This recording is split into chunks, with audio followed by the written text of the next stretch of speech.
Hi friends, education for all channel में आप सभी का हार्दिक स्वागत है। हम कर रहे हैं अध्याय 14। इसमें आज हम करेंगे ग्लाइकोलाइसिस।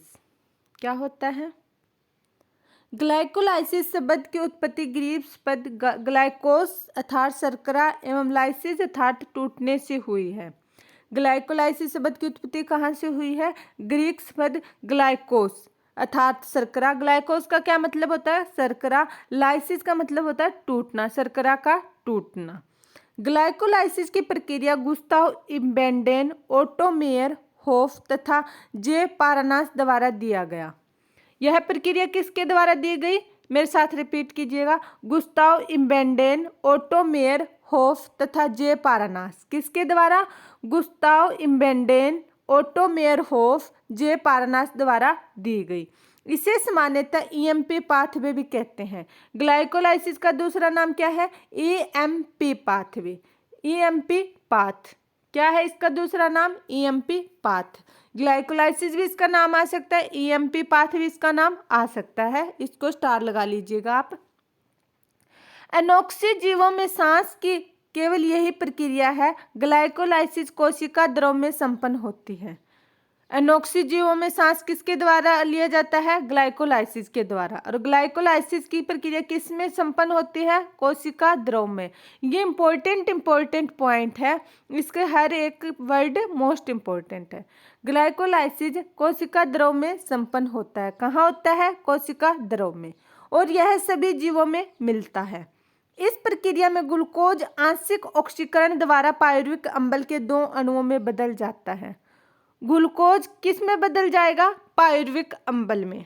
ग्लाइकोलाइसिस में ग्लूकोज किस में चेंज होगा? पायरुविक अम्ल में। मेरे साथ रिपीट कीजिएगा। ग्लाइकोलाइसिस में ग्लूकोज किस में चेंज होगा? पायरुविक अम्ल में। ग्लूकोज आंशिक ऑक्सीकरण के द्वारा पायरुविक अम्ल के 2 अणुओं में बदल जाता है। आगे देखते हैं। पादपों में यह ग्लूकोज के सुक्रोज से प्राप्त होता है। पादप है, पौधे हैं जो ग्लूकोज वह कहाँ से प्राप्त होगा? सुक्रोज से, जो कि प्रकाश संश्लेषित कार्बन अभिक्रियाओं का अंतिम उत्पाद है। क्या है? प्रकाश संश्लेषित कार्बन अभिक्रियाओं का अंतिम उत्पाद है। यह संचित कार्बोहाइड्रेट से प्राप्त होता है। सुक्रोज इन्वर्टेज नामक एंजाइम की सहायता से ग्लूकोज तथा फ्रुक्टोज में परिवर्तित हो जाता है। सुक्रोज है वो कौन से एंजाइम की सहायता से? इन्वर्टेज नामक, कौन से? इन्वर्टेज की सहायता से ग्लूकोज तथा फ्रुक्टोज में परिवर्तित हो जाता है। सुक्रोज है वो कौन से एंजाइम की सहायता से ग्लूकोज और फ्रुक्टोज में चेंज होगा? इन्वर्टेज की सहायता से। किसकी सहायता से? इन्वर्टेज की सहायता से। यह दोनों मोनोसेक्राइड सरलता से ग्लाइकोलाइटिक चक्कर में प्रवेश कर जाते हैं। क्या है यहाँ पे? ये दोनों मोनोसेक्राइड है, सरलता से ग्लाइकोलाइटिक चक्कर में प्रवेश कर जाते हैं। आगे देखते हैं। ग्लूकोज एवं फ्रुक्टोज हेक्साकाइनेज एंजाइम द्वारा फॉस्फीकृत होकर ग्लूकोज 6 फॉस्फेट बनाते हैं। इंपॉर्टेंट है ये लाइन, फिर से देखिएगा। ग्लूकोज और फ्रुक्टोज है वो हेक्सोकाइनेज एंजाइम, कौन से एंजाइम की सहायता से? हेक्सोकाइनेज के एंजाइम सहायता से। रिपीट कीजिएगा मेरे साथ। कौन से एंजाइम की सहायता से? हेक्सोकाइनेज एंजाइम द्वारा फॉस्फीकृत होकर ग्लूकोज 6 फॉस्फेट बनाते हैं। क्या बनाएंगे? ग्लूकोज 6 फॉस्फेट बनाएंगे। ग्लूकोज का फॉस्फीकृत रूप संवायवीकरण द्वारा फ्रुक्टोज 6 फॉस्फेट में परिवर्तित हो जाता है। ग्लूकोज का फॉस्फीकृत रूप समवायवीकरण द्वारा फ्रुक्टोज 6 फॉस्फेट में परिवर्तित हो जाएगा। ग्लूकोज एवं फ्रुक्टोज के उपापचय के बाद के क्रम एक समान होते हैं। क्या है? ग्लूकोज एवं फ्रुक्टोज के उपापचय के बाद के क्रम क्या होंगे? एक समान होंगे। ग्लाइकोलाइसिस के विभिन्न चरण 14.1 चित्र में दिखाए गए हैं। पहले हम इसके चरण देखते हैं, बाद में आगे की थ्योरी पढ़ेंगे।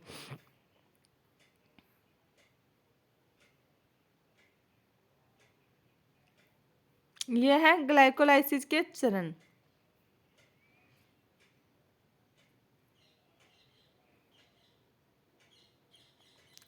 सबसे पहले क्या है? Glucose 6 carbon. क्या लिया गया है? सबसे पहले ग्लूकोज 6 कार्बन। इसमें क्या, ये ग्लूकोज 6 कार्बन है, ये किस में चेंज होता है? ग्लूकोज 6 फॉस्फेट में। सबसे पहले का चरण क्या है, ग्लूकोज लेते हैं 6 कार्बन, जो किस में चेंज होता है, ग्लूकोज 6 फॉस्फेट में, और एटीपी है वो किस में चेंज होगी, एडीपी में। इसमें एटीपी किस में चेंज होगी, एडीपी में। फिर ग्लूकोज 6 फॉस्फेट किस में चेंज होगा, फ्रुक्टोज 6 फॉस्फेट में। किस में, फ्रुक्टोज 6 फॉस्फेट में। ग्लूकोज किस में चेंज होगा, ग्लूकोज 6 फॉस्फेट फ्रुक्टोज 6 फॉस्फेट में चेंज होगा। यहाँ पर भी 6 कार्बन है, यहाँ पर भी एटीपी एडीपी में चेंज होगी। और फिर फ्रुक्टोज 6 फॉस्फेट होगा, फ्रुक्टोज 1,6 बाई फॉस्फेट में चेंज। फ्रुक्टोज 6 फॉस्फेट किस में चेंज होगा, फ्रुक्टोज 1,6 बाई फॉस्फेट में। मेरे साथ के साथ रिपीट कीजिएगा, आपको याद हो जाएगा। सबसे पहले ग्लूकोज लेते हैं, ग्लूकोज किस में चेंज होता है, ग्लूकोज 6 फॉस्फेट में। और ग्लूकोज 6 फॉस्फेट किस में चेंज होगा, फ्रुक्टोज 6 फॉस्फेट में। और फ्रुक्टोज 6 फॉस्फेट किस में चेंज होगा, फ्रुक्टोज 1,6 बाई फॉस्फेट में। किस में, 1,6 बाई फॉस्फेट में। और फर्स्ट और थर्ड चरण में एटीपी एडीपी में चेंज होगी। पहले और सेकंड थर्ड चरण में एटीपी है वो एडीपी में चेंज होगी। फिर फ्रुक्टोज 1,6 बाई फॉस्फेट है, वहाँ पर 6 कार्बन है, वो किस में चेंज होगा, triose phosphate glyceraldehyde 3 phosphate, 3 carbon होंगे यहाँ पे।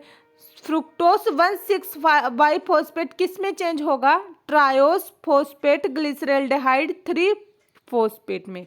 और यहाँ पर कितने कार्बन होंगे, 3 कार्बन होंगे। और NAD positive NADH plus H positive में चेंज होंगे। आगे देखते हैं। और ये ट्रायोज फॉस्फेट ग्लिसरॉल्डिहाइड 3 फॉस्फेट है, ये triose phosphate dehydroxy acetone phosphate में भी कन्वर्ट हो सकता है। किसमें, जो ट्रायोज फॉस्फेट ग्लिसरॉल्डिहाइड 3 फॉस्फेट है वो triose phosphate dehydroxy acetone phosphate में भी कन्वर्ट हो सकता है। आगे ट्रायोज फॉस्फेट ग्लिसरॉल्डिहाइड 3 फॉस्फेट किस में चेंज होगा, 2 गुना ट्रायोज फॉस्फेट 1,3 बाई फॉस्फोग्लिसरिक, मतलब ट्रायोज फॉस्फेट 1,3 बाई फॉस्फोग्लिसरिक में। यहाँ पर भी क्या है, 3 कार्बन है। और एडीपी यहाँ पर एटीपी में चेंज होगी। क्या, एडीपी है वो एटीपी में चेंज होगी। फिर 2 मल्टीप्लाई ट्रायोज फॉस्फेट 3 फॉस्फोग्लिसरिक अम्ल में कन्वर्ट होगी। यहाँ पर कितने कार्बन होंगे, 3 कार्बन।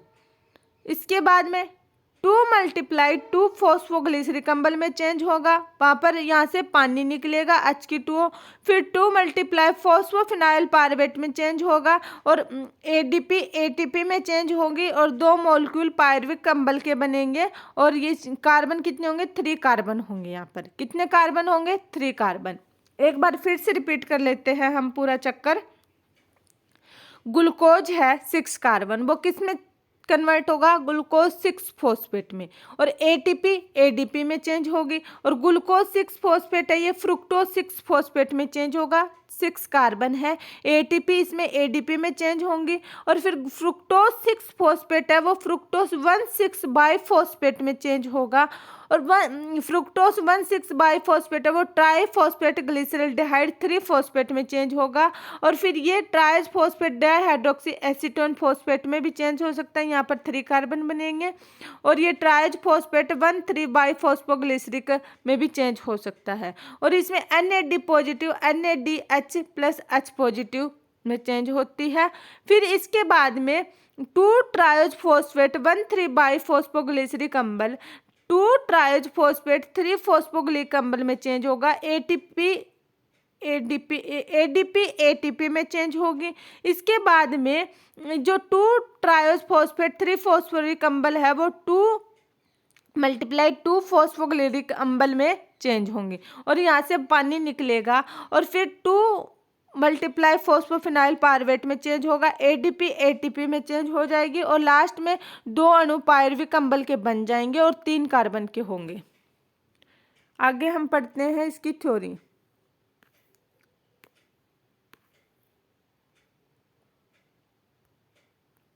ग्लाइकोलाइसिस में 10 श्रृंखलाबंध अभिक्रियाओं में विभिन्न एंजाइम द्वारा ग्लूकोज से पायरुवेट का निर्माण होता है। क्या है, क्या कहा गया है इसमें, ग्लूकोज का पायरुवेट में निर्माण होता है। 10 श्रृंखलाबंध अभिक्रियाओं के विभिन्न एंजाइम का उपयोग होता है इसमें। ग्लाइकोलाइसिस के विभिन्न चरणों के अध्ययन के दौरान उन चरणों पर ध्यान दें जिसमें एटीपी का उपयोग एटीपी ऊर्जा अथवा संश्लेषण, इस मामले में NADH+ पॉजिटिव होता है।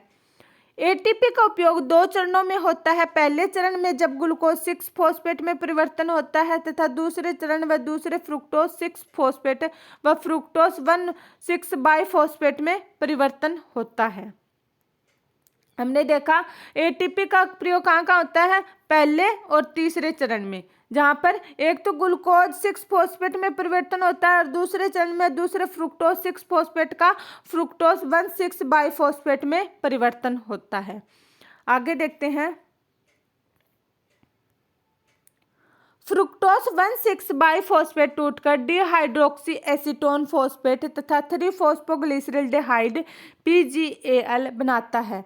जब 3-फॉस्फोग्लिसरल्डिहाइड PGAL का 1,3 बाइफॉस्फोग्लिसरेट BGPA परिवर्तन होता है तो NAD पॉजिटिव से NADH पॉजिटिव का निर्माण होता है। PGAL से दो समान अपचय डिडॉक्स 2 हाइड्रोजन अणु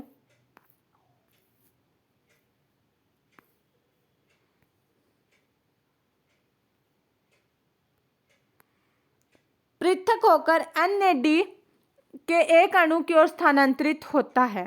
PGAL ऑक्सीकृत होकर अकार्बनिक फॉस्फेट से मिलकर BPGA में परिवर्तित हो जाता है।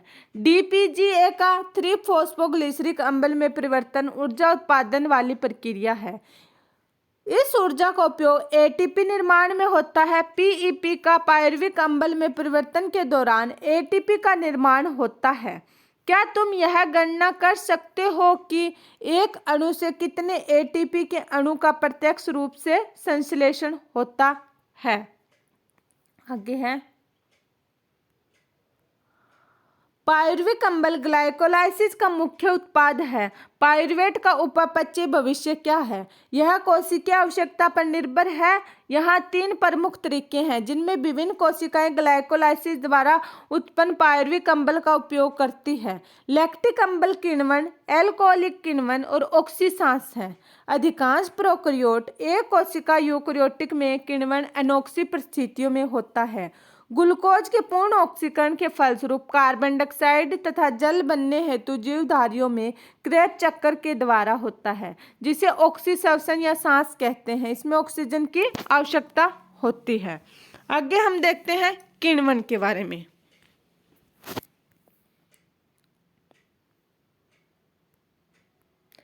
किण्वन में ईस्ट द्वारा ग्लूकोज का अनोक्सी परिस्थितियों में अपूर्ण ऑक्सीकरण होता है। क्या होता है किण्वन में? ईस्ट द्वारा ग्लूकोज का अनोक्सी परिस्थितियों में अपूर्ण ऑक्सीकरण होता है। क्या होता है? अपूर्ण ऑक्सीकरण। इसमें अभिक्रियाओं के विभिन्न चरणों द्वारा पायरुविक अम्ल कार्बन डाइऑक्साइड तथा एथेनॉल में परिवर्तित हो जाता है। एंजाइम पायरुविक अम्ल डेकार्बोक्सिलेज व अल्कोहल के डिहाइड्रोजनेस इस अभिक्रिया को उत्प्रेरित करता है। दूसरे जीव जैसे कुछ बैक्टीरिया पायरुविक अम्ल से लैक्टिक अम्ल का निर्माण करते हैं। कुछ बैक्टीरिया वो पायरुविक अम्ल से किसका निर्माण करेंगे? लैक्टिक अम्ल का। ये चरण चित्र 14.2 में दर्शाए गए हैं। पहले हम इसका पूरा चक्कर देखते हैं, इसके बाद ये थ्योरी पढ़ते हैं। यह है किण्वन चक्कर का श्वसन का प्रमुख पाथ। क्या है? इसमें जो ग्लूकोज है वो किस में चेंज होता है? ग्लिसरल्डिहाइड 3 फॉस्फेट में। ग्लूकोज किस में चेंज हो रहा है? ग्लिसरल्डिहाइड 3 फॉस्फेट में। ग्लूकोज है वो किस में चेंज हो रहा है? मेरे साथ के साथ रिपीट कीजिएगा। ग्लिसरल्डिहाइड 3 फॉस्फेट में। और ग्लिसरल्डिहाइड 3 फॉस्फेट किस में चेंज होगा? 3-फॉस्फोग्लिसरिक अम्ल में, जहां पर NAD पॉजिटिव NADH+ पॉजिटिव में चेंज होती है। ग्लिसरल्डिहाइड 3 फॉस्फेट किस में चेंज होगा? 3-फॉस्फोग्लिसरिक अम्ल में, जहां पर NAD पॉजिटिव NADH+ पॉजिटिव में चेंज होगी। 3-फॉस्फोग्लिसरिक अम्ल किस में चेंज होगा? फॉस्फोफिनाइल पायरुविक अम्ल में। किसमें? 3-फॉस्फोग्लिसरिक अम्ल किस में चेंज होगा? फॉस्फोफिनाइल पायरुविक अम्ल में। किसमें? फॉस्फोफिनाइल पायरुविक अम्ल में। और फॉस्फोफिनाइल पायरुविक अम्ल किस में चेंज होगा? पायरुविक अम्ल में। किसमें? पायरुविक अम्ल में। और पायरुविक अम्ल किस में चेंज होगा? एक तो लैक्टिक अम्ल में, जहाँ पर NaDH plus H positive NAD positive बनाएंगी, और दूसरा एथेनल कार्बन डाइऑक्साइड में जहाँ पर NaDH plus H positive NAD positive बनाएगी। एक बार फिर से पूरा चक्कर अपन रिपीट कर लेते हैं, याद हो जाएगा आपको साथ के साथ। ग्लूकोज है वो किस में चेंज होगा? ग्लिसरॉल्डिहाइड 3 फॉस्फेट में। ग्लूकोज किस में चेंज हो रहा है? ग्लिसरॉल्डिहाइड 3 फॉस्फेट में। ग्लिसरॉल्डिहाइड 3 फॉस्फेट किस में चेंज हो रहा है? 3 फॉस्फोग्लिसरिक अम्ल में, जहां पर NAD positive NADH plus H positive में चेंज हो रही है। और 3 फॉस्फोग्लिसरिक अम्ल है वो फॉस्फोफिनाइल पायरुविक अम्ल में चेंज हो रहा है। कहाँ पे? 3 फॉस्फोग्लिसरिक अम्ल किस में चेंज हो रहा है? फॉस्फोफिनोल पायरुविक अम्ल में। और फॉस्फोफिनोल पायरुविक अम्ल किस में चेंज हो रहा है? पायरुविक अम्ल में। ये पायरुविक अम्ल एक तो लैक्टिक अम्ल में चेंज होगा जहाँ पर NaDH plus H positive NAD positive में चेंज होगा, और दूसरा ये एथेनल कार्बन डाइऑक्साइड में चेंज होगा जहाँ पर NaDH plus H positive NAD positive में चेंज होगा। आगे हम इसकी थ्योरी भाग देखते हैं।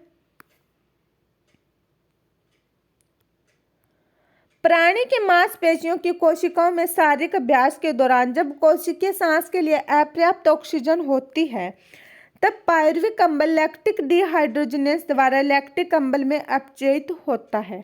अपचयी कारक NaDH प्लस H पॉजिटिव होता है, जो पुनः 2 प्रक्रियाओं में NAD पॉजिटिव में ऑक्सीकृत हो जाता है। दोनों लैक्टिक अम्ल तथा अल्कोहल किण्वन में पर्याप्त ऊर्जा मुक्त नहीं होती। ग्लूकोज से 7% से कम ऊर्जा मुक्त होती है। ग्लूकोज से कितने प्रतिशत? 7% से भी कम ऊर्जा मुक्त होती है, और इसका संपूर्ण ऊर्जा का उपयोग उच्च ऊर्जा बंध वाले ATP के निर्माण में नहीं होता। अम्ल व अल्कोहल बनने वाले उत्पाद की प्रक्रिया खतरनाक होती है। ग्लूकोज के एक अणु से किण्वन के बाद अल्कोहल या लैक्टिक अम्ल बनने के दौरान कितने शुद्ध ATP का संश्लेषण होता है, अर्थात ग्लाइकोलाइसिस।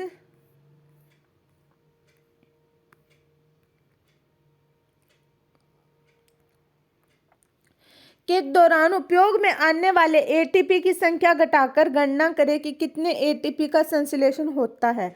जब अल्कोहल की मात्रा 13% या अधिक होती है या तो ईस्ट के लिए विषाक्तता या मृत्यु का कारण बनती है। प्राकृतिक किण्वन्त पेय अल्कोहल की अधिकतम सांद्रता कितनी होगी? क्या आप सोच सकते हैं कि मादक पेय में अल्कोहल की मात्रा इसमें स्थित अल्कोहल की सांद्रता से अधिक कैसे प्राप्त की जा सकती है? वह क्या प्रक्रिया है जिसके द्वारा जीव में ग्लूकोज का पूर्ण ऑक्सीकरण होता है, और इस दौरान मुक्त ऊर्जा कोशिकीय उपापचय की आवश्यकता के अनुसार बहुत से ATP अणुओं का संश्लेषण करती है। यूकैरियोटिक में ये सभी चरण माइटोकॉन्ड्रिया में संपन्न होते हैं। कहाँ पर होंगे? माइटोकॉन्ड्रिया में, जिसके लिए ऑक्सीजन की आवश्यकता होती है। ऑक्सीसांच वह प्रक्रिया है जिसके द्वारा रासायनिक पदार्थों का ऑक्सीजन उपस्थिति में पूर्ण ऑक्सीकरण होता है, तथा इसके पश्चात कार्बन डाइऑक्साइड, जल तथा ऊर्जा निकलती है। इस प्रकार का सांस सामान्यतः उच्च जीवों में मिलता है। हम इन प्रक्रियाओं को अगले खंड में पढ़ेंगे। आगे अपना टॉपिक है ऑक्सीसवसन, जो हम अगली क्लास में करेंगे। आज की क्लास हम यहीं पर समाप्त करते हैं। जानने से पहले वीडियो को लाइक, चैनल को सब्सक्राइब एंड शेयर जरूर करें। धन्यवाद।